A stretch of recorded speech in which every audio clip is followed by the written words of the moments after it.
Hello friends, welcome to Dev academy. I hope आप सभी अच्छे होंगे, पढ़ाई कर रहे होंगे, घर पे सेफ होंगे। हम लोग सॉल्यूशन कर रहे हैं एमबी पब्लिकेशन के बुक से। ठीक है, अभी हमारा सॉल्यूशन चल रहा है 2016 का। हमारा टारगेट क्या है कि 2016 से 2020 तक जितने भी क्वेश्चंस एसएससी के द्वारा एग्ज़ाम्स कंडक्ट किए हैं उन सारे क्वेश्चंस को हम लोग यहाँ पर सोल्व कर सकें, चाहे वो क्वेश्चंस पीटी के हों या फिर मेंस के हों। हर एक क्वेश्चन हमारे लिए इम्पॉर्टेंट है। ठीक है, तो हम लोग अभी सोल्व करेंगे सेट नंबर 4। ठीक है, 2016 के और भी बहुत सारे सेट्स का सॉल्यूशन ऑलरेडी हो चुका है। अभी जो रिमेनिंग 2016 के सेट्स बचे हुए हैं वो हैं 1, 2, इसके बाद आज 4 हो जाएगा, 5 to 10 और 45 एंड 46। ठीक है, लगभग 9 सेट्स जो हैं हमारे और बचे हुए हैं 2016 के। बाकी लेसन जो है हमारा द एम्पिरियस एकेडमी चैनल पे प्लेलिस्ट बना हुआ है एमबी बुक सॉल्यूशन 2016। उसमें आपको प्रीवियस लेसन्स के सॉल्यूशन मिल जाएंगे। ठीक है, और उसमें आपको एमबी पब्लिकेशन बुक के जो सेपरेट एंटोनिम्स और सिनोनिम्स जो इम्पॉर्टेंट हैं वो भी आपको दिए गए हैं, उसी प्लेलिस्ट में ऐड हैं। तो आप जाकर सारे वर्ड मीनिंग्स को याद कर सकते हैं और इन लेसन्स को भी वहाँ पर देखकर बहुत कुछ सीख सकते हैं। तो चलिए फिर शुरू करते हैं सेट नंबर 4 से। क्वेश्चन नंबर फर्स्ट देखिए, क्वेश्चन नंबर फर्स्ट में आपको ये कहता है कि एक सेंटेंस दिया गया है और उसमें जो है एक अंडरलाइन पार्ट है। ठीक है, उस अंडरलाइन पार्ट को अगर आपको लगता है कि इम्प्रूवमेंट की ज़रूरत है, यानी कि सुधार की ज़रूरत है, तो आप अपने गिवन ऑप्शंस में से उससे सुधारें। अगर आपको लगता है कि कोई भी इम्प्रूवमेंट की ज़रूरत नहीं है तो आपको एक ऑप्शन मिलेगा नो इम्प्रूवमेंट का, आपको उसके साथ जाना होगा। ठीक है, तो चलिए क्वेश्चन को पढ़ते हैं। The speech he gave was highly informative. यहाँ पर देखिए यूज़ हुआ है वाच का, यानी कि हमारा जो सेंटेंस है वो पास्ट में है। ठीक है, तो पास्ट में है तो हम अपने सारे वर्ब को V2 फॉर्म में यूज़ करेंगे। चूँकि यहाँ पर ये पैसिव वॉइस में चेंज हुआ है इसलिए V3 का यूज़ होगा। ठीक है, तो देखिए ऑप्शन ए आपका है डिलीवर, ये V1 फॉर्म में है। ठीक है, ऑप्शन सी आपका है गिव, ये भी V1 फॉर्म में है। ऑप्शन डी आपका है मेक, ये भी V1 फॉर्म में है। जबकि मेड क्या है हमारा V3 फॉर्म में है। तो राइट आंसर है हमारे यहाँ पे ऑप्शन बी हो जाएगा। देखिए स्पीच जब भी कोई व्यक्ति देते हैं, ठीक है, तो आप वहाँ पर या तो मेड का यूज़ करें, ठीक है, या फिर आप डिलीवर्ड का यूज़ करें। अगर पास्ट में है तो डिलीवर्ड, अगर प्रेजेंट में है तो डिलीवर। ठीक है, तो ये चूंकि हमारा सेंटेंस पास्ट में है इसलिए हम यहाँ पर मेड का यूज़ करेंगे। अगर डिलीवर की जगह डिलीवर्ड होता तो हम यहाँ पर डिलीवर्ड यूज कर सकते थे, लेकिन यहाँ पे मेड हमारा ऑप्शन नहीं होता। दोनों में से कोई एक ही ऑप्शन आपको मिलेगा। ठीक है, तो यहाँ पर दोनों अलग अलग फॉर्म में है इसलिए हम यहाँ पर यूज़ करेंगे मेड को। ठीक है, ऑप्शन बी हमारे यहाँ पे राइट आंसर हो जाएगा। क्वेश्चन नंबर 2 पे आते हैं। क्वेश्चन नंबर 2 में है कि in the following question out of the four alternatives choose the word which is opposite. आपको बताना है, यानी कि एंटोनिम्स विपरीतार्थक शब्द।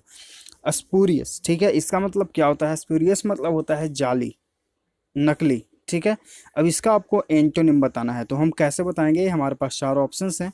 इन चारों ऑप्शंस में अगर हमें अर्थ नहीं पता होगा तो हम नहीं अपना राइट आंसर चूज कर पाएंगे। ठीक है, तो चलिए हर एक वर्ड का अपना अर्थ जानते हैं, उसके बाद राइट आंसर चूज करेंगे। ऑप्शन ए आपका है एलिजिटिमेट, ठीक है, इसका मतलब होता है अवैध। ऑप्शन बी आपका है ऑथेंटिक, यानी कि सच्चा, असली। ठीक है, तो राइट आंसर आपका यहाँ पे ऑप्शन बी हो जाएगा। स्पीरियस मतलब होता है नकली, जाली, और ऑथेंटिक मतलब होता है वास्तविक, सच्चा। ठीक है, असली। तो राइट आंसर यहाँ पे ऑप्शन बी हो गया। बाकी जो ऑप्शंस हैं मिस्टेरियस यानी कि रहस्यमय, और डेंजरस यानी कि खतरनाक। चलिए क्वेश्चन नंबर 3 पे आते हैं। क्वेश्चन नंबर 3 में आपको चूज करना है बेस्ट एक्सप्रेस वर्ड, यानी कि सिनोनिम्स, यानी कि पर्यायवाची शब्द। ठीक है, क्वेश्चन क्या है हमारा? पैंडिमोनियम। ठीक है, इसका मतलब क्या होता है? इसका मतलब होता है नरक या फिर उपद्रव मचाना। मतलब कि आप कहीं पर गए और वहाँ पे आप तोड़ फोड़ चीज़ों को इधर उधर जो है करने लगें, उपद्रव मचाने लगें, या फिर इसका मतलब नरक भी होता है। तो चलिए इसका बेस्ट एक्सप्रेस यानी कि सिनोनिम्स हम यहाँ पर चूज करते हैं। ऑप्शन ए आपका है पैंडर, यानी कि किसी चीज़ को बढ़ावा देना। ठीक है, ऑप्शन बी आपका है केओस, केओस मतलब होता है अस्त व्यस्त। तो राइट आंसर हमारे यहाँ पे ऑप्शन बी हो जाएगा। देखिए पैंडोमोनियम मतलब भी होता है उपद्रव मचाना, चीज़ों को इधर से उधर करना, और केओस मतलब भी होता है अस्त व्यस्त करना चीज़ों को। तो यहाँ पे ऑप्शन बी राइट आंसर है।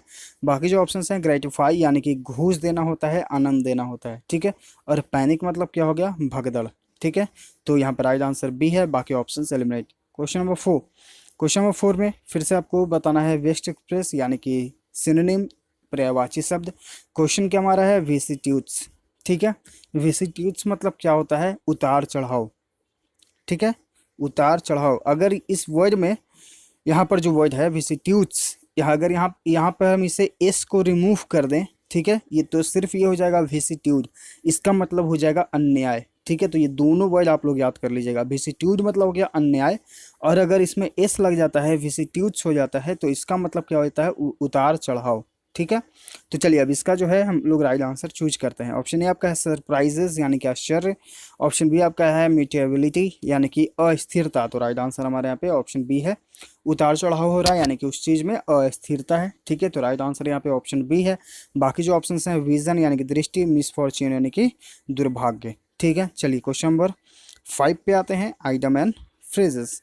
आप लोग कमेंट जरूर करते रहिएगा कि आप लोगों को लेसन जो हैं कैसे मतलब लग रहे हैं, समझाने का तरीका कैसा लग रहा है, क्योंकि आपके कमेंट्स जो हैं हमें और जो है ये अंदर से मतलब और एनर्जेटिक बनाते हैं कि हाँ लोग जो हैं सपोर्ट कर रहे हैं, उन्हें अच्छा लग रहा है, लेसन्स उन्हें यूज़फुल लग रहा है। तो आप लोग कमेंट करते रहिएगा। ठीक है, चलिए क्वेश्चन नंबर 5 पे आते हैं। आइटम 1 फ्रेज है फिट्स एंड स्टार्ट। मतलब क्या होता है फिट्स एंड स्टार्ट, मतलब होता है अनियमित। ठीक है, तो यहाँ पर जो हमारे ऑप्शंस हैं रेगुलर यानी कि नियमित, जबकि ये होता है अनियमित। ठीक है, अनस्टेडी यानी कि अस्थिर। तो राइट आंसर जो है हमारे यहाँ पे ऑप्शन बी हो जाएगा। ठीक है, फिट्स एंड स्टार्ट यानी कि इरेगुलर, अनियमित, और अनस्टेडी मतलब होता है अस्थिर यानी कि जैसे मन तैसे जो है वो काम हो रहा है अनियमित रूप से। ठीक है, बाकी जो ऑप्शंस हैं रैपिड यानी कि तीव्र, पजल्ड यानी कि उलझा हुआ। चलिए क्वेश्चन नंबर 6 पे आते हैं, फिल इन द ब्लैंक्स है। ठीक है, as the weekend finally rolled around. जैसे कि जो हमारा वीकेंड है यानी कि जो छुट्टियां हैं फाइनली जो हैं वो I, the people were also too happy. जो लोग थे वो बहुत ही हैप्पी थे यानी कि खुश थे। To laugh out the fill in the blank away. तो यहाँ पर जो आपका राइट आंसर है वो कौन सा है, चलिए देखते हैं। ऑप्शन ए आपका है मेमोरीज यानी कि यादें। ऑप्शन बी आपका है जॉयज यानी कि खुशियाँ। ऑप्शन सी आपका है केयर्स यानी कि चिंताएं।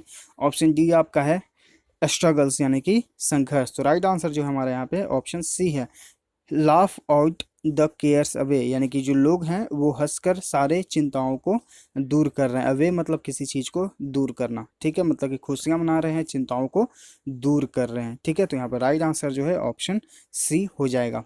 चलिए क्वेश्चन नंबर 7 पे आते हैं। क्वेश्चन नंबर 7 में आपको बताना है वेस्ट एक्सप्रेसेस यानी कि सिनोनिम्स यानी कि पर्यायवाची शब्द। जो वर्ड है हमारा वो है फ्यूरोर। इसका मतलब होता है उत्तेजित करना, हंगामा करना। ठीक है, किसी का उत्साह बढ़ाना।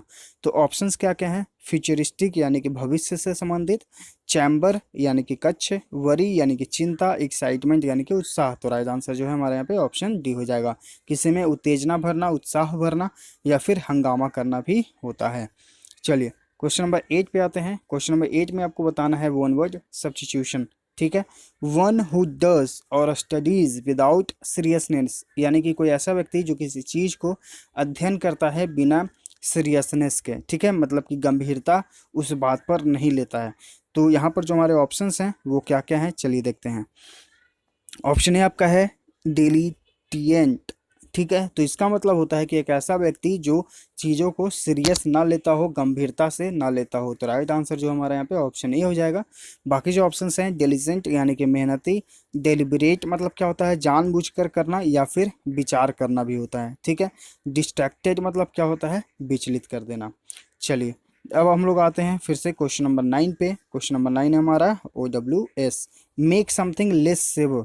ठीक है, मतलब किसी चीज़ को कम सख्त बनाना। ठीक है, यानी कि उसका जो है उसमें कमी लाना। ठीक है, तो यहाँ पर जो हमारे ऑप्शंस हैं वो क्या क्या हैं आइए देखते हैं। ऑप्शन ए आपका है एग्रावेशन।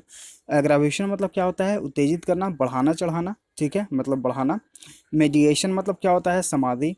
ऑप्शन सी आपका है पैलिएशन यानी कि अल्पीकरण। तो राइट आंसर जो है हमारा यहाँ पे ऑप्शन सी हो जाएगा, किसी चीज़ को कम सख्त बनाना यानी कि कम करना, उसमें कमी लाना। तो ऑप्शन सी जो है पैलिएशन यानी कि अल्पीकरण यहाँ पे राइट आंसर है। और इसका मतलब सहूलियत भी होता है, यानी कि आप किसी को सहूलियत देते हैं। ठीक है, तो इसका दो अर्थ है, एक तो हो गया अल्पीकरण और एक होता है सहूलियत। और ऑप्शन डी आपका है रिडक्शन यानी कि कमी। चलिए क्वेश्चन नंबर 10 पे आते हैं। क्वेश्चन नंबर 10 है आपका अपोजिट बताना है। ठीक है, यानी कि एंटोनिम्स यानी कि पर्यायवाची शब्द।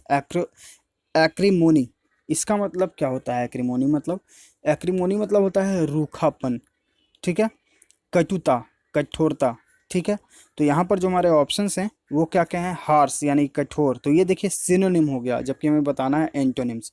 ऑप्शन बी आपका है बिटरनेस ऑफ मैनर और वर्ड्स, मतलब बिटरनेस मतलब क्या होता है? बिटरनेस मतलब होता है कड़वाहट, ठीक है, ये भी एलिमिनेट। प्लीजेंट यानी कि सुहावना, तो राइट आंसर हमारे यहाँ पे ऑप्शन सी हो गया। एक तरफ रूखापन है और एक तरफ जो है सुहानापन है, तो ऑप्शन सी जो है राइट आंसर है, क्योंकि हमें यहाँ पे अपोजिट बताना है। और ऑप्शन डी आपका है इनर्सिया, मतलब क्या होता है? जड़त्व या फिर निष्क्रियता, ठीक है, यानी कि जो एक्टिव न हो, ठीक है, निष्क्रिय हो।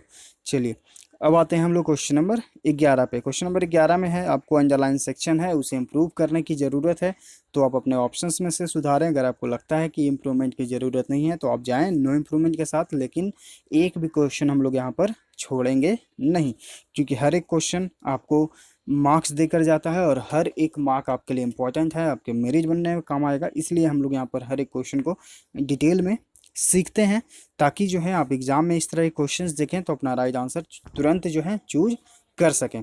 चलिए तो देखते हैं। Lot of water has overflowed the tank. देखिए लॉट ऑफ वाटर हम लोग कभी भी यूज़ नहीं करते हैं, ठीक है। लॉट के पहले आपको लगाना होगा ए लॉट ऑफ वाटर, ठीक है, यानी कि बहुत ही अधिक मात्रा में पानी। A lot of water has overflowed the tank, ठीक है। तो यहाँ पर जो राइट आंसर है वो आप ऑप्शन बी यूज़ करेंगे। कभी भी लॉट ऑफ वाटर का यूज़ नहीं करें, इसके पहले आप ए को यूज़ करें, ठीक है, अ लॉट ऑफ वाटर, ठीक है। यहाँ पे ऑप्शन बी जो है राइट आंसर हो जाएगा। चलिए क्वेश्चन नंबर 12 पे आते हैं। क्वेश्चन नंबर 12 में आपको बताना है item and phrases. Dog eat dog, dog eat dog, इसका मतलब क्या होता है? डॉग मतलब, डॉग ईट डॉग मतलब होता है बहुत ही कड़ी प्रतिस्पर्धा। क्या होता है? बहुत ही कड़ी प्रतिस्पर्धा, यानी कि कम्पिटिटिव, कम्पिटिटिवनेस, ठीक है। तो यहाँ पे ऑप्शंस क्या क्या हैं? वेरी विजिलेंट यानी कि बहुत ही जागरूक होना। विजिलेंस ऑफिसर किनको बनना है? सीजीएल के थ्रू विजिलेंस में भी मिलता है पोस्ट, तो कमेंट करिएगा कि इनका ये फेवरेट पोस्ट है। चलिए ऑप्शन बी देखते हैं, स्टडी मैनेजर। इसका मतलब क्या होता है? नियमित। स्टडी मतलब क्या होता है? नियमित, ठीक है। ऑप्शन सी आपका है रूथलेसली कंपटीशन, यानी कि कम्पिटिटिव। तो यहाँ पर जो राइट आंसर है हमारा यहाँ पे ऑप्शन सी हो जाएगा। डॉग एंड डॉग यानी कि बहुत ही कड़ी प्रतिस्पर्धा, और रूथलेसली मतलब क्या होता है? मतलब कि होता है बेरहमी से, ठीक है, मतलब कड़ी के सेंस में आप इसे ले सकते हैं, बहुत ही कड़ा कंपटीशन। तो ऑप्शन सी राइट आंसर है। ऑप्शन डी आपका है hostile and unhelpful.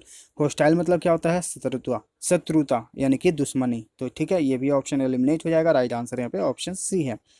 Question number 13 क्या कहता है? आपको फाइंड आउट करना है एरर, ठीक है। अगर आपको उस सेंटेंस में कोई एरर मिलता है तो उसमें आपको अपने ऑप्शंस के साथ जाएं कि हाँ ये ऑप्शन मेरा एरर है। अगर आपको लगता है कि उस सेंटेंस में कोई एरर नहीं है तो आप जाएं नो एरर ऑप्शन के साथ। As I prefer coffee than tea, my friends always take the trouble to get me a cup of coffee, ठीक है। तो देखिए हम लोग पढ़ चुके हैं सीनियर, जूनियर, प्रीफर, ऐसे कुछ वर्ड्स हैं, इनके बाद हम हमेशा टू का यूज़ करते हैं, ठीक है। जबकि यहाँ पर देखिए क्या यूज़ हुआ है? देन का यूज़ हुआ है। तो एरर कौन सा हो जाएगा? यहाँ देखिए ऑप्शन बी में आपको देन के जगह क्या यूज़ करना होगा? टू का यूज़ करना होगा। तो ऑप्शन बी में आपका यहाँ पे एरर हो गया। आई होप आप समझ गए होंगे। अगर आपको याद होगा, अगर आपको पता होगा तो अच्छी बात है, अगर आपको नहीं पता है तो यहाँ पे हम लोग सीख रहे हैं, अगर आपको पता है तो रिवीजन भी आपका हो गया। चलिए तो देन की जगह क्या यूज़ करेंगे? टू का यूज़ करेंगे। Question number 14। क्वेश्चन नंबर 14 में आपको बताना है अपोजिट यानी कि एंटोनिम्स। जो वर्ड है हमारा वो है मियांडर। मियांडर मतलब क्या होता है? भूल भुलैया। क्या होता है? भूल भुलैया, ठीक है, यानी कि आपको पता ही नहीं है कि आपको करना क्या है, ठीक है, मतलब भटकाव, एक प्रकार का जो है भटकाव, ठीक है। तो ऑप्शंस क्या क्या हैं? ऑप्शन ए आपका है डिटरमाइन, ऑप्शन बी आपका है रैम्बल, ऑप्शन सी आपका है डिपिटाइज, और ऑप्शन डी आपका है डिड्यूस। तो चलिए देखते हैं इनका अर्थ। ऑप्शन ए आपका है डिटरमाइन, यानी कि किसी चीज़ को निर्धारित कर देना, ठीक है। तो राइट आंसर आपका यहाँ पे ऑप्शन ए हो जाएगा। देखिए मियांडर मतलब क्या होता है? किसी चीज़ में भटकाव, आपको पता ही नहीं है कि आपको करना क्या है। ठीक है। और डिटरमाइन मतलब है कि आपको पता है, आप निर्धारित कर चुके हैं कि मेरा ये सिलेबस है और हमें यही पढ़ना है। ठीक है। और द इम्पीरियस एकेडमी यही कोशिश करता है कि आपको हम बताते चलें कि आपको क्या क्या पढ़ना है, एग्जाम के पॉइंट ऑफ व्यू से क्या इंपॉर्टेंट है। इसके लिए अ, हम लोग जो है कोशिश कर रहे हैं कि जल्दी से 1K सब्सक्राइबर के पास पहुँचें, ताकि जो है हम लोग लाइव क्लासेस कर सकें और आप अपने क्वेश्चंस को वहाँ पर डायरेक्टली पूछ सकें हमसे, क्योंकि जब तक 1K नहीं होगा हम लाइव स्ट्रीम नहीं कर पाएंगे। ठीक है। तो अभी आपको अगर कोई भी डाउट होता है, अगर आप प्रीवियस सेट्स बना रहे हैं, चाहे वो मैथ्स, रीजनिंग, जीएस या फिर इंग्लिश हो, ठीक है, तो आप उसके लिए आप हमारा Telegram channel the MPTS academy join करिए और उसका डिस्कशन ग्रुप भी ज्वाइन करिए। डिस्कशन ग्रुप में आप अपने क्वेश्चन का पिक भेज सकते हैं, उसका सॉल्यूशन वहाँ पर तुरंत मिलता है। ठीक है। तो आप लोग वहाँ पर ज्वाइन करके देख सकते हैं और भी बहुत सारे बेनिफिट्स आपको देखने को मिलेंगे। मॉक टेस्ट वहाँ पर दिया जाता है इंग्लिश का, लुसेंट का इंपॉर्टेंट टॉपिक्स दिया जाता है जीएस का एग्जाम के समय। ठीक है। फिर करेंट अफेयर्स का पीडीएफ दिया जाता है और भी बहुत सारी चीज़ें हैं, आप वहाँ पर देख सकते हैं। डेली क्विजेस होते रहते हैं। ठीक है। तो चलिए, मेंडर मतलब क्या हो गया, भटकाव, और ऑप्शन ए आपका यहाँ पे राइट आंसर है। डिटरमाइन यानी कि निर्धारित करना। बाकी जो ऑप्शन है, रैम्बल यानी कि पर्यटन, सैर करना। ठीक है। डिप्यूटाइज यानी कि काम करना। डिड्यूज यानी कि निष्कर्ष निकालना, परिणाम निकालना। ठीक है। तो ऑप्शन से एलिमिनेट, राइट आंसर ए है। Question number 15। क्वेश्चन नंबर 15 में आपको बताना है, वही फिर से है अंडरलाइन सेक्शन वाला, और इसमें जो है आपको सुधार करने की ज़रूरत है, तो सुधार करें, नहीं तो फिर नो इम्प्रूवमेंट के साथ जाएं। तो जो हमारा क्वेश्चन है वो है, सी इज़ टॉल एज मी। ठीक है। इस सेंटेंस, ऐसे सेंटेंसेस का अर्थ ये होता है कहने का कि वह उतनी ही लंबी है जितना मैं हूँ, या तो फिर वो मेरी जितनी ही लंबी है। ठीक है। तो देखिए, ऐसे सेंटेंसेस को हम लोग, क्वेश्चन को अगर हम छोड़ दें, ठीक है, अभी सोचिए कि यहाँ पर क्वेश्चन नहीं है, हम लोग कुछ सीख रहे हैं। ठीक है। तो ऐसे सेंटेंसेस यानी कि मैं उतना वो मेरी जितनी ही लंबी है, या फिर वो मेरे जितना ही लंबा है। ठीक है। तो इस तरह के सेंटेंसेस को हम लोग ऐसे बनाएंगे। ठीक है। सी, फिर आपका हेल्पिंग वर्ब, मान लेते हैं यहाँ पे इज हम लोग यूज़ कर रहे हैं। ठीक है। या फिर आई रहेगा तो एम यूज़ करेंगे। सी इज़, इसके बाद आपको यूज़ करना है एज। ठीक है। फिर आपको यूज़ करना है जो भी यहाँ पर एडजेक्टिव, टॉल यानी कि लंबा, विशेषता बताता है, तो टॉल, लॉन्ग, शॉर्ट जो भी हो। तो चलिए, यहाँ पे क्वेश्चन के हिसाब से हम लोग यहाँ पे टॉल ले लेते हैं। ठीक है। फिर आपको यूज़ करना है एज। फिर आपका जो दूसरा सब्जेक्ट होगा, मान लेते हैं यहाँ पे ही है या फिर सी, यहाँ पे सी तो यूज़ हो गया है, तो ही या फिर राम या फिर आई, चलिए आई। और इसके बाद आई के साथ जो इसका अप्रोप्रिएट वर्ब जो यूज़ होगा, एम, वो हमें यूज़ करना होगा। ठीक है। तो यहाँ पर जो है, इस ऑप्शंस में कोई भी हमारा राइट आंसर नहीं है। ठीक है। तो हम लोग जो है इस सेंटेंस को, इस तरह के सेंटेंसेस को कैसे बनाएंगे, she is as tall as I am. ठीक है। न कि मी को आपको रिमूव करना है, और मी की जगह क्या यूज़ करेंगे, आई, और आई के साथ जो वर्ब एप्रोप्रिएट यूज़ होता है वो हम यूज़ करेंगे। तो आई के साथ हम सभी जानते हैं एम का यूज़ होता है, तो यहाँ पे एम का यूज़ करेंगे। ठीक है। चलिए, अब हम लोग देखते हैं। आई होप आप समझे होंगे। अगर नहीं समझ में आएगा कुछ भी चीज़, तो आप तुरंत कमेंट कर दीजिएगा। चलिए, क्वेश्चन नंबर 16 देखते हैं। Choose the correctly spelled word. यहाँ पे 4 वर्ड्स लिखे गए हैं, इनमें कोई एक जो है आपका करेक्टली स्पेल्ड वर्ड है, वही आपको चूज करना है। तो यहाँ पर जो करेक्टली स्पेल्ड वर्ड है वो है आपका ऑप्शन बी, पैंटोमाइम। ठीक है। इसका मतलब क्या होता है, मूक नाटक, यानी कि एक ऐसा नाटक जो मूक होकर किया जाता है। ठीक है। मूक यानी कि शांत होकर, कुछ बोला नहीं जाता है ऐसे नाटकों में। ठीक है। तो राइट आंसर यहाँ पे ऑप्शन बी हो जाएगा, pantomime. Question number 17। Question number 17 में बताना है आपको अपोजिट। ठीक है। यानी कि एंटोनिम से विपरीतार्थक शब्द। क्वेश्चन क्या है हमारा, इम्बेसाइल। ठीक है। इसका मतलब होता है मूर्ख। ठीक है। इसका अब अर्थ बताना है एंटोनिम्स के रूप में। चलिए, चूज करते हैं राइट आंसर कौन सा होगा। ऑप्शन ए आपका है ब्रेनलेस यानी कि बेवकूफ़। ऑप्शन सी आपका है डंस यानी कि मूर्ख। तो देखिए, ये दोनों सिनोनिम्स हैं। ठीक है। ये डंस इंपॉर्टेंट है, याद कर लीजिएगा। अंडरस्टैंडिंग यानी कि समझ, और ऑप्शन बी आपका इंटेलिजेंट मतलब होता है बुद्धिमान। तो राइट आंसर यहाँ पे ऑप्शन बी हो गया। एक मूर्ख है और एक बुद्धिमान है। ठीक है। ये दोनों एक दूसरे के विपरीत हैं, राइट आंसर बी है। क्वेश्चन नंबर 18 पे आते हैं। क्वेश्चन नंबर 18 ये जो है आपका, वहाँ पे अंडरलाइन सेक्शन वाला क्वेश्चन है, यानी कि एक पार्ट अंडरलाइन है, उसे आप इम्प्रूव करें अगर आपको लगता है कि कोई एरर है। अगर आपको लगता है कि कोई एरर नहीं है, तो नो इम्प्रूवमेंट ऑप्शन के साथ जाएं। क्वेश्चन क्या है हमारा, a pair of slippers is cheap nowadays. ठीक है। यानी कि आज के दिनों में जो स्लीपर्स जो हैं वो चीप हैं, सस्ते हैं। ठीक है। तो देखिए, हम लोग ये पढ़ चुके हैं, स्पेक्टेकल्स यानी कि चश्मा। ठीक है। शूज, स्लीपर्स, ठीक है। अगर इनके पहले जो हैं अ पेयर ऑफ यूज हो, अ पेयर ऑफ, तो इन वर्ड को जैसे स्लीपर हो गया, स्पेक्टिकल हो गया, शू हो गया, तो इसको आप हमेशा प्लूरल फॉर्म में ही बनाएं, ठीक है। अ पेयर ऑफ स्लीपर्स, और इसके बाद जो आपका वर्ब यूज होगा वो हमेशा सिंगुलर फॉर्म में ही यूज होगा, ठीक है। जो वर्ब यूज होगा वो सिंगुलर फॉर्म में यूज होगा, और अ पेयर ऑफ के बाद जो आपका वर्ड है स्लीपर, स्पेक्टिकल, शूज, इसे आप अपने प्लूरल फॉर्म में बनाएं, ठीक है। तो अब पेयर ऑफ स्लीपर्स हो गया, ठीक है। तो अब पेयर ऑफ स्लीपर्स जैसा कि हम लोग देख रहे हैं क्वेश्चन में, और इसके बाद जो हमारा जो वर्ब यूज़ होगा वो अपने सिंगुलर फॉर्म में यूज़ होगा, ठीक है। तो यहाँ पर वर्ब भी जो है सिंगुलर फॉर्म में यूज़ हुआ है, तो हम लोग जाएंगे नो इम्प्रूवमेंट के साथ। इस सेंटेंस में कोई भी एरर नहीं है। चलिए क्वेश्चन नंबर 19 पे आते हैं। क्वेश्चन नंबर 19 में आपका फिर से वही अंडरलाइन सेक्शन है। Let's go for a walk, do we, ठीक है। तो जो भी सेंटेंस ये क्वेश्चन टैग का है, हम लोग क्वेश्चन टैग के लेसन्स में ये ऐसा क्वेश्चंस ऑलरेडी सीख चुके हैं। जिन्हें नहीं याद है या फिर थोड़ा सा कन्फ्यूजन है, तो चलिए हम लोग आज यहाँ पर क्लियर करते हैं उस कन्फ्यूज़न को। देखिए, लेट के बाद जो भी टैग यूज़ होगा, ठीक है, तो वो होगा शैल का, शैल वी का, आप इसे याद कर लें, ठीक है। लेट्स के साथ जो भी टैग का यूज़ होता है, क्वेश्चन टैग, ठीक है, वो हमेशा शैल वी का यूज़ होता है।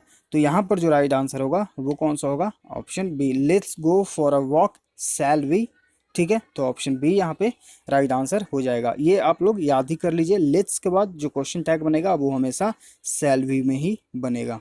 चलिए क्वेश्चन नंबर 20 पे आते हैं। फिल इन दी ब्लैंक है ऑप्शन। क्वेश्चन क्या है? I am fill in the blank on leave from tomorrow, ठीक है। तो ऑप्शंस क्या क्या हैं? एस्केपिंग, रनिंग, प्रोस्पेक्टिंग और प्रोसीडिंग। देखिए, एस्केपिंग मतलब क्या होता है? भाग जाना, और एस्केप के साथ प्रीपोजिशन आप फ्रॉम का यूज़ करें, ठीक है। चलिए, ये इंपॉर्टेंट है, याद कर लीजिएगा। आई एम, अब यहाँ पर जो है फिल क्या होगा? यहाँ पर जो राइट आंसर होगा वो होगा आपका option D, proceeding. I am proceeding on leave from tomorrow, यानी कि मैं जो हूँ कल से छुट्टियों पर जा रहा हूँ, ठीक है। प्रोसीड कर रहा हूँ यानी कि आगे बढ़ रहा हूँ, किस पर? तो छुट्टियों पर, मतलब कि मैं जो हूँ छुट्टियों को आगे बढ़ा रहा हूँ, मैं छुट्टी पर जा रहा हूँ, ठीक है। तो जो राइट आंसर है वो है आपका ऑप्शन डी, प्रोसीड के साथ हमेशा प्रीपोजिशन ऑन का यूज़ करें, जैसा कि यहाँ पर यूज़ हुआ है, ठीक है। रन मतलब हो गया आपका दौड़ना, और प्रोस्पेक्टिंग मतलब क्या हो गया? प्रोस्पेक्टिंग मतलब हो गया ढूंढना, सर्च करना, ठीक है। तो यहाँ पर राइट आंसर डी है। बाकी ऑप्शंस जो हैं एस्केप के साथ आप फ्रॉम का यूज़ करें, ठीक है। चलिए question number 21, choose the correctly spelled word आपको चूज करना है। यहाँ पर जो राइट आंसर होगा वो कौन सा होगा? जो होगा वो होगा आपका ऑप्शन डी, एलिजिटिमेट। जैसा कि हम लोग क्वेश्चन में देखे थे कुछ देर पहले ही, ये हमारा वर्ड ऑलरेडी आ गया था क्वेश्चन नंबर 2 में सिनोनिम्स के रूप में, ठीक है। तो सिनोनिम का ऑप्शन ए जो था वो था एलिजिटिमेट। इसका मतलब क्या होता है? अभी हम लोग कुछ देर पहले ही सीखे हैं, अवैध, ठीक है। यहाँ पर राइट आंसर जो है आपका ऑप्शन डी हो जाएगा, ILLEGITIMAT, ठीक है, ऑप्शन डी।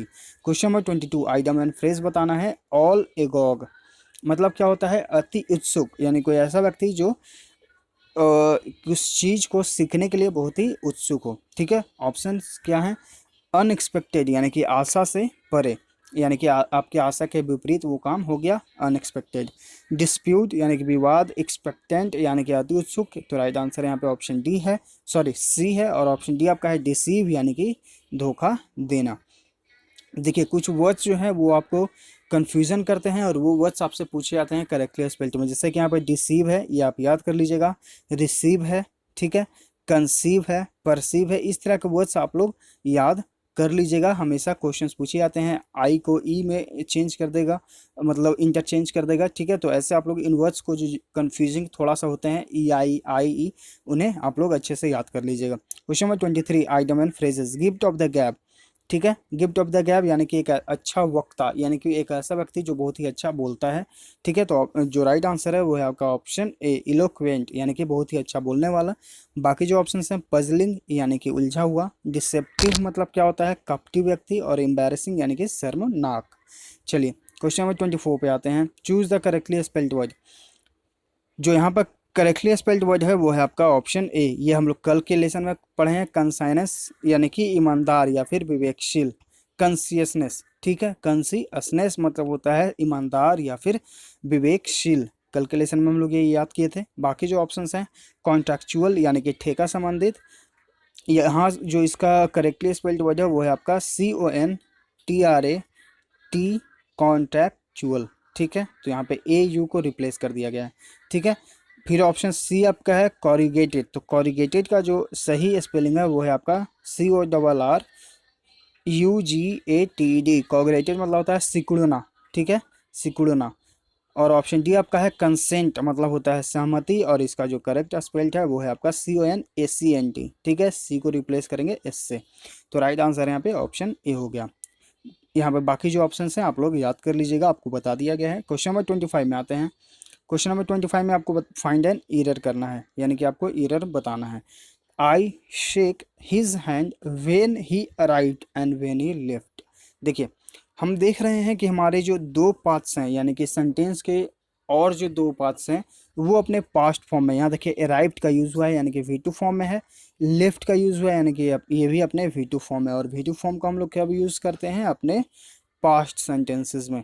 तो पास्ट सेंटेंसेस में अगर ये सेंटेंस हमारा बनेगा तो हम लोग सेक की जगह क्या यूज़ करेंगे, शुक का यूज़ करेंगे, क्योंकि सेक जो है अपने V1 फॉर्म में है यानी कि प्रेजेंट में है, जबकि सुक जो है वो अपने V2 फॉर्म में होता है। यानी कि पास्ट में बनाने के लिए हमें सेक की जगह क्या यूज़ करना होगा, V2 फॉर्म में सुक का यूज़ करना होगा। सेक जो है ये V1 है और ये प्रेजेंट को दर्शाता है, ठीक है। तो ऑप्शन ए आपका यहाँ पे एरर हो जाएगा, सेक की जगह सुक का यूज़ करेंगे।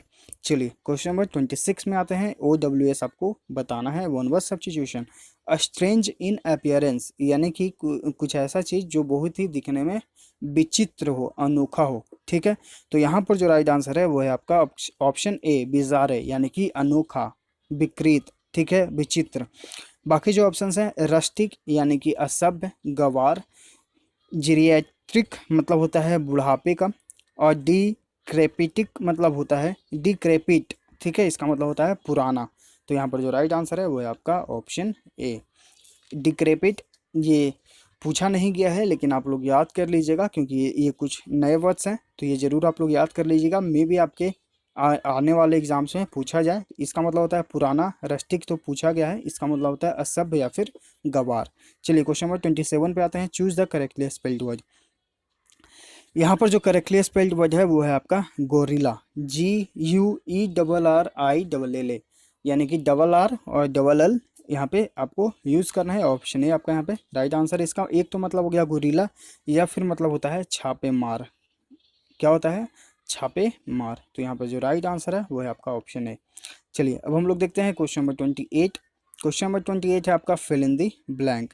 The minister has been fill in the blank to the victims.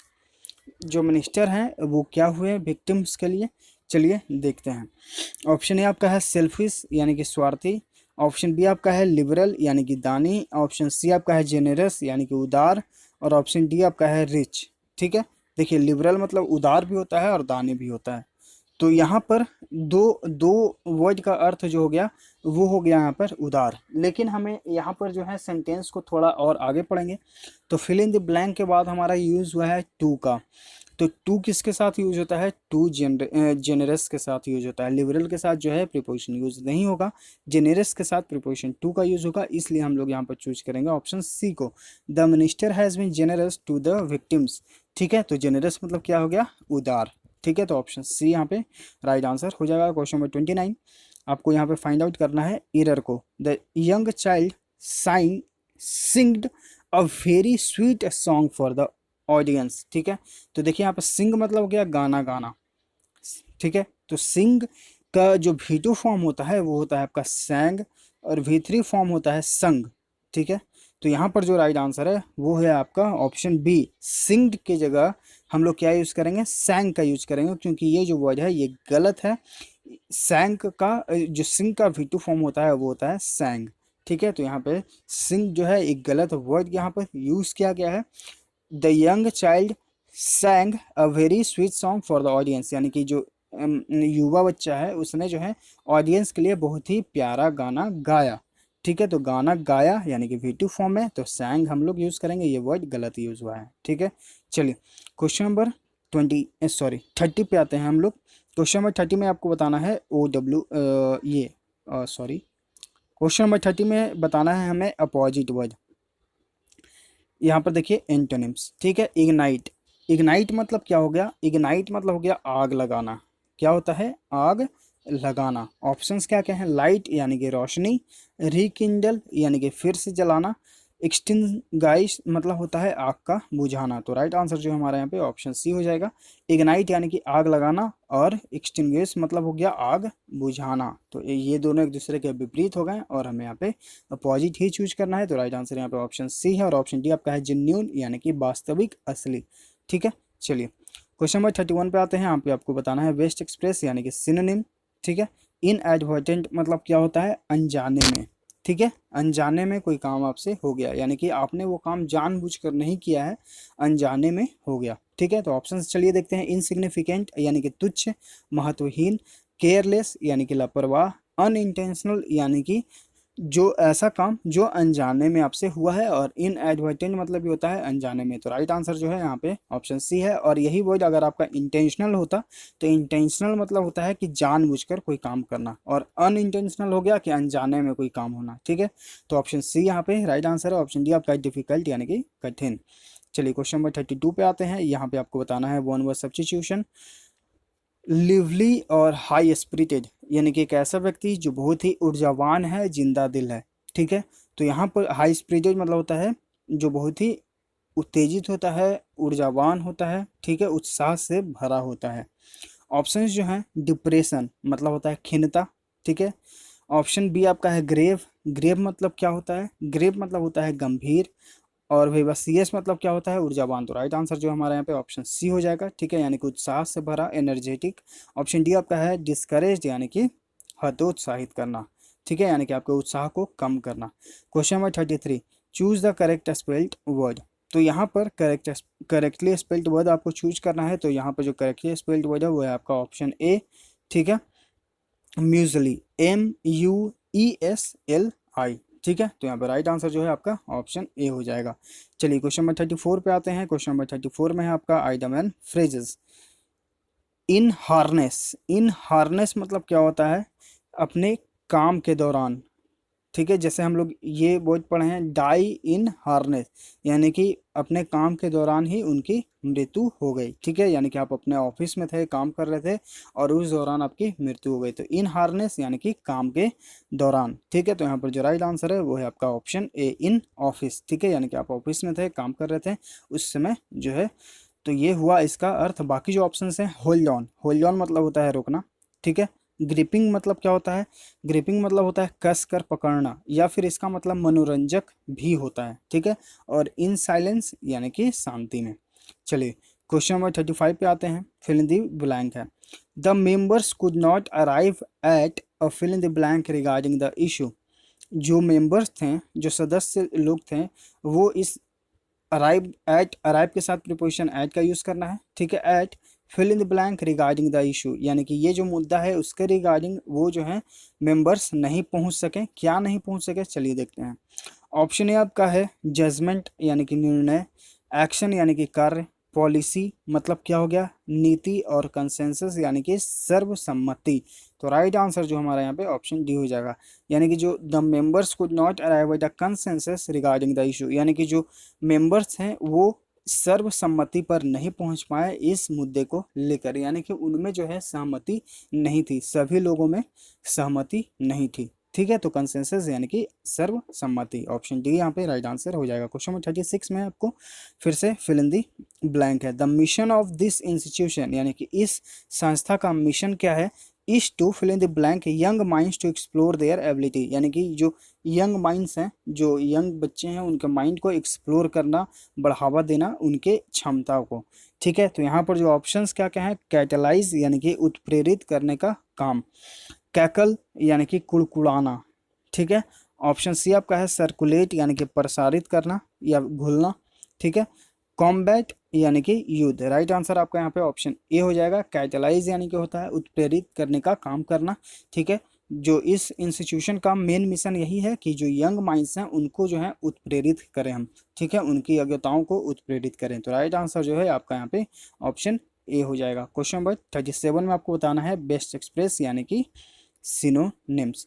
Question क्या है हमारा, पैनोप्ली। ठीक है, इसका मतलब क्या होता है, धूमधाम, बहुत ही शानदार तरीके से। जैसे कि हम लोग बोलते हैं बहुत ही धूमधाम से, बहुत ही शानदार तरीके से शादी हुआ या फिर ये फंक्शन हुआ। ठीक है, तो यही जो पैनोप्ली है ये इसका अर्थ हुआ धूमधाम। तो इसका जो राइट आंसर है वो है आपका ऑप्शन है स्प्लेंडिड डिस्प्ले यानी कि बहुत ही शानदार दृश्य। ठीक है, तो राइट आंसर यहाँ पे ऑप्शन ए है। बाकी जो ऑप्शन है पैनलिस्ट यानी कि जो पैनल में जो होते हैं लोग वो हो गए पैनलिस्ट। ठीक है, यानी कि जैसे आप इंटरव्यू देने जाते हैं, हम इंटरव्यू देने जाते हैं तो वो पैनल में 5 सदस्य होते हैं। ठीक है, कोई एक हेड होते हैं तो वही आपके हो गए पैनलिस्ट। बाकी जो ऑप्शंस हैं प्लाईवुड यानी कि जो प्लाई का लकड़ी हो गया, और पियानिस्ट यानी कि जो पियानो को बजाते हैं। ठीक है, चलिए क्वेश्चन नंबर 38 पे आते हैं। वन वर्ड सब्स्टिट्यूशन आपको बताना है। नॉट क्लियर यानी कि अस्पष्ट, जो क्लियर न हो, जो स्पष्ट न हो, अस्पष्ट। तो ऑप्शंस क्या क्या है, स्टुपिडिटी यानी कि मूर्खता, ऑब्सक्योर यानी कि अस्पष्ट। तो राइट आंसर जो है यहाँ पे हमारा ऑप्शन बी हो गया। बाकी जो ऑप्शंस हैं क्लियरिटी यानी कि स्पष्टता, ये तो एंटोनिम हो गया एक प्रकार से। और इंटेंसिटी मतलब क्या होता है, तीव्रता यानी कि किसी चीज में तीव्रता लाना। चलिए क्वेश्चन नंबर 39 आते हैं। Find an error. Being that he is interested in getting himself examined by a heart specialist, वह जो है उत्सुक है एक मतलब हार्ट स्पेशलिस्ट, हार्ट विशेषज्ञ, हृदय विशेषज्ञ से दिखवाने के लिए। We must try our best to take him to a repeated doctor. हमें क्या करना चाहिए, हमें ये कोशिश करना चाहिए कि उसे एक रिपीटेड डॉक्टर के पास लेके जाना चाहिए।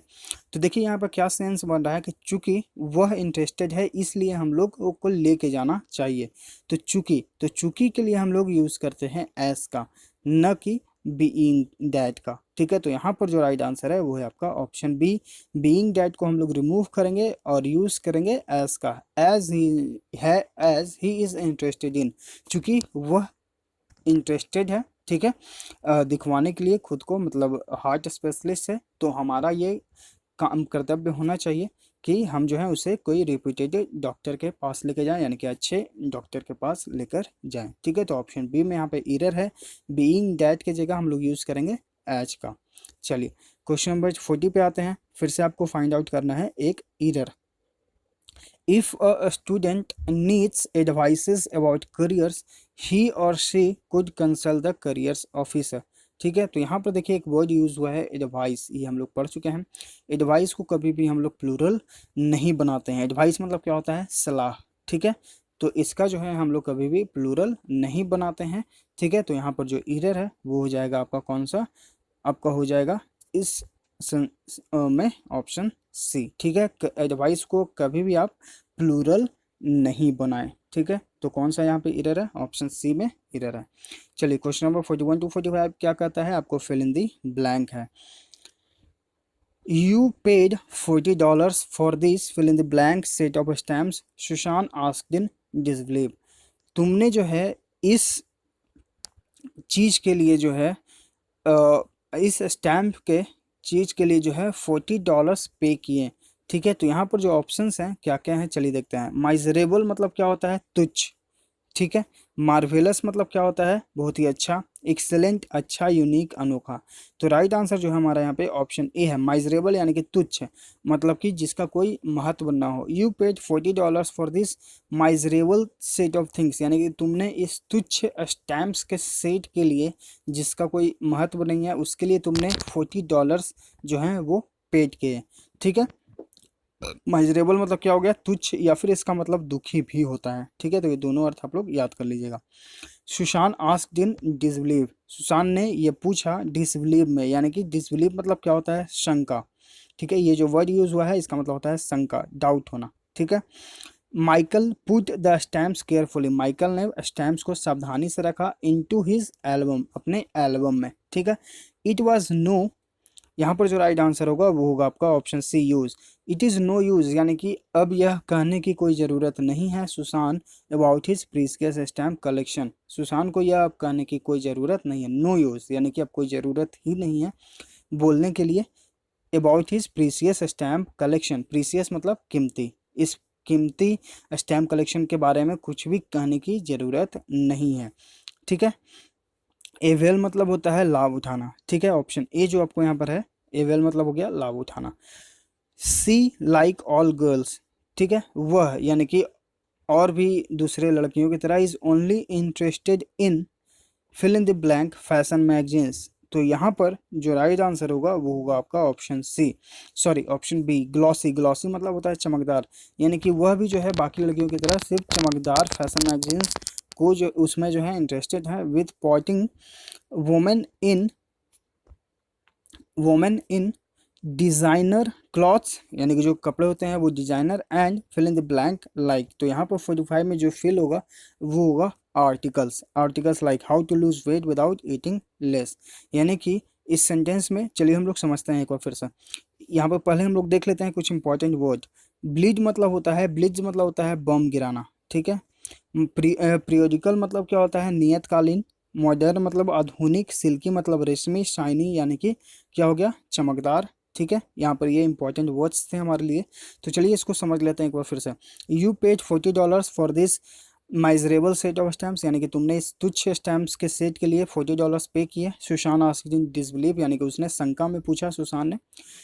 Michael put the stamps carefully into his album, Michael ने अपने स्टैम्प्स को केयरफुली यानी कि सावधानी पूर्वक रखा एल्बम में। इट वाज नो यूज़, यानी कि अब इसकी कोई ज़रूरत नहीं थी सुशांत को कहने की उस कीमती स्टैम्प कलेक्शन के बारे में। सी लाइक ऑल गर्ल्स, यानी कि वह जो है और भी बाकी दूसरे लड़कियों की तरह इज़ ओनली सिर्फ इंटरेस्टेड है किसमें, तो सिर्फ चमकदार फैशन मैगजीन्स में। With pouting women in designer clothes, यानी कि जो बहुत ही डिजाइनर क्लॉथ्स होते हैं उनमें जो है सिर्फ लिप्त रहती हैं। एंड आर्टिकल्स लाइक, और इस प्रकार के आर्टिकल्स को वो लाइक करती हैं कि how to lose weight without eating less, यानी कि बिना कम खाए जो है आप कैसे अपने वजन को घटाएं, इस तरह के वो आर्टिकल्स में लिप्त रहती हैं और डिजाइनर कपड़ों में, ठीक है। तो ये है इस फिल इन द ब्लैंक के सेंटेंस को का पूरा अर्थ, ठीक है। चलिए अब हम लोग आगे बढ़ेंगे। क्वेश्चन नंबर 46 to 50 को सोल्व करेंगे, लेकिन इसके सोल्व करने के लिए हमें जो है पढ़ना पड़ेगा एक छोटा सा पैसेज, और इस पैसेज के बेस्ड पर हम लोग सोल्व करेंगे इन 5 क्वेश्चंस को, ठीक है। चलिए पढ़ते हैं। During his early days as editor, यानी कि उसके अर्ली डेज यानी कि जो शुरुआत के दिनों में एडिटर के रूप में ऑफ द पॉपुलर मैगजीन, ठीक है, जब वो पॉपुलर मैगजीन में एडिटर था अपने शुरुआत के दिनों में। सैटरडे इवनिंग पोस्ट, ठीक है, उस जो मैगजीन का नाम था वो क्या था, Saturday evening post. George Lorimer did much of the rating of unsolicited stories, तो लॉरिमर जो है वो क्या करते थे अपने ज़्यादातर समय में ऐसी स्टोरियाँ पढ़ते थे जो कि उसका जो है कोई मतलब ही नहीं निकलता था, ठीक है, यानी कि कोई सेंस ही नहीं निकलता था, अनसोलिसिटेड, ठीक है। This meant endless hours of sitting at the desk, इसका मतलब क्या था कि वो घंटों घंटों मतलब कि समय तक डेस्क पर बैठे रहते थे। Poring over big stacks of manuscripts, वो जो है पोर ओवर यानी कि लिप्त रहते थे मैन्यूस्क्रिप्ट्स में, ठीक है। Trying to decide which were worthy of publication, यानी कि कौन जो है पब्लिकेशन के योग्य थे, लायक थे, वर्थी यानी कि लायक, योग्य। एंड विच वेयर नॉट, और कौन नहीं थे, मतलब कि कौन लायक नहीं थे पब्लिश होने के लिए। Lorimer became an expert at making this decisions, तो लॉरिमर जो है इसमें विशेषज्ञ हो गए थे इस तरह के डिसीजन लेने में, निर्णय लेने में, ठीक है। One day he received a huffy letter from a would be writer, एक दिन जो है वो उन्होंने रिसीव किया यानी कि पाया एक हफी लेटर। यहाँ पे हफी जो वर्ड है इसका मतलब होता है क्रोध से भरा, ठीक है, क्रोध भरा एक लेटर पाया, पत्र पाया, ठीक है, जो मे बी एक वुड बी राइटर हो सकते हैं, मतलब कि भविष्य में वो एक राइटर बन सकते हैं। हु हैड अ कंप्लेंट, जिनकी एक शिकायत थी, कंप्लेंट यानी कि शिकायत। Last week you rejected my story, पिछले सप्ताह आपने मेरे स्टोरी को रिजेक्ट कर दिया, ठीक है, मना कर दिया। सी रोट यानी कि उसने लिखा I am positive you did not read it, मैं इस बात से खुश हूँ कि मतलब पॉजिटिव वे में इस चीज़ को ले रही हूँ कि आपने इस चीज़ को नहीं पढ़ा। Because as a test I pasted together pages 14, 15 and 16, मैंने जो है साथ में पेज नंबर 14, 15 और 16 को चिपकाया था। The manuscript came back with the pages still pasted, जो मैन्यूस्क्रिप्ट हैं वो वापस वैसे ही आ गए, ठीक है। There is no question in mind, मेरे दिमाग में कोई सवाल नहीं है। But that you are a sham, but you are a sam, sham मतलब क्या होता है, सैम मतलब होता है झूठा, ठीक है। And disgrace to your profession, disgrace मतलब क्या होता है, डिसग्रेस मतलब होता है कलंक, ठीक है। तो आप जो हैं झूठे हैं और अपने प्रोफेशन में जो है कलंक हैं, ठीक है। लॉरिमर्स रिप्लाई वाज सक्सेंट, लॉरिमर का जो रिप्लाई था वो सक्सेंट था, यानी कि संक्षिप्त था, बहुत ही छोटा था। सक्सेंट यानी कि संक्षिप्त, ब्रीफ जिसे हम लोग बोलते हैं, ब्रीफ में था, संक्षिप्त था, बहुत ही लघु था। Madam, at breakfast when I crack open an egg, जब मैं दोपहर का नाश्ता कर रहा था, खाना खा रहा था, when I crack open an egg, एक अंडे को फोड़ा, I don't have to eat the whole egg, मुझे जो है पूरे अंडे को नहीं खाना है, to know it is bad, मुझे ये पूरे अंडे को नहीं खाना है क्योंकि मुझे पता है कि मेरे लिए क्या सही है और क्या गलत, ठीक है। तो ये हुआ इस पैसेज का। चलिए अब हम लोग बनाते हैं question 46 to 50। Question 46, Lorimer did much reading of the stories, तो लॉरिमर जो है वो ज़्यादातर स्टोरीज को पढ़ते थे, तो वो किस तरह के होते थे, वो होते थे अनसोलिसिटेड, जैसा कि हम लोग पढ़े थे, ठीक है। तो ऑप्शन डी जो है यहाँ पे राइट आंसर हो जाएगा। Question 47, Lorimer was a good editor because, Lorimer जो है वो अच्छे एडिटर थे क्योंकि वो जो है could find the worth of a story with a little effort, वो समझ जाते थे कि कौन जो चीज़ है पब्लिश करने लायक है और कौन चीज़ जो है पब्लिश करने लायक नहीं है। तो ऑप्शन सी जो है हमारे यहाँ पे राइट आंसर हो जाएगा, वो एक्सपर्ट बन गए थे इन चीज़ों में। Question number 48, the lady wrote a huffy letter because, जो लेडी हैं वो एक हफी लेटर लिखी थी, हफी यानी कि क्रोध से भरा लेटर, क्यों लिखी थी उन्होंने, क्योंकि उनका वो जो है अनरीड जो है उनका स्टोरी रिजेक्ट कर गया था, जैसा कि ऊपर बताया गया था कि उनका जो पेज नंबर 14, 15 और 16 वैसे के वैसे ही छोड़ दिया गया था, पढ़ा नहीं गया था, ठीक है। तो यहाँ पर जो राइट आंसर है वही आपका ऑप्शन बी है। हर स्टोरी वाज रिजेक्टेड अनरीड, यानी कि बिना पढ़े ही उसके स्टोरी को रिजेक्ट कर दिया गया था, ठीक है। क्वेश्चन नंबर 49, लॉरिमर्स रिप्लाई वाज, लॉरिमर का रिप्लाई कैसा था, ठीक है। तो लॉरिमर का जो रिप्लाई था वो था आपका ऑप्शन सी, विटी, विटी मतलब क्या होता है, किसी को खुश करने वाला, क्योंकि उन्होंने जो अपना रिप्लाई दिया था उनका सक्सेंट था, सक्सेंट मतलब संक्षिप्त, और उन्होंने ये बोला था कि क्या गलत है क्या सही मैं इसे अच्छी तरीके से जानता हूँ, ठीक है। मतलब किसी को हर्ट नहीं करना चाहते थे, उन्होंने अपने तरीके में अच्छे से जवाब दिया। बाकी जो ऑप्शन है, इररिलेवेंट यानी कि असंगत, ठीक है, र्यूड यानी कि असिस्ट, फनी यानी कि मज़ेदार। Question number 50, Lorimer read the stories, Lorimer जो है स्टोरीज को पढ़ती हैं in order to review them, उन्हें रिव्यू करने के लिए, ठीक है। तो ऑप्शन डी यहाँ पे राइट आंसर हो जाएगा। तो ये है सेट नंबर 4 का पूरा सॉल्यूशन। आई होप आपको हर एक क्वेश्चन हर एक वर्ड अच्छे से समझ में आ गया होगा। तो मेरे समझाने का तरीका अच्छा लगा तो प्लीज़ लाइक कर दीजिए, और अगर आप नए हैं तो सब्सक्राइब भी कर लीजिए ताकि आपके पास नोटिफिकेशन जाते रहें, अपडेट्स मिलते रहें।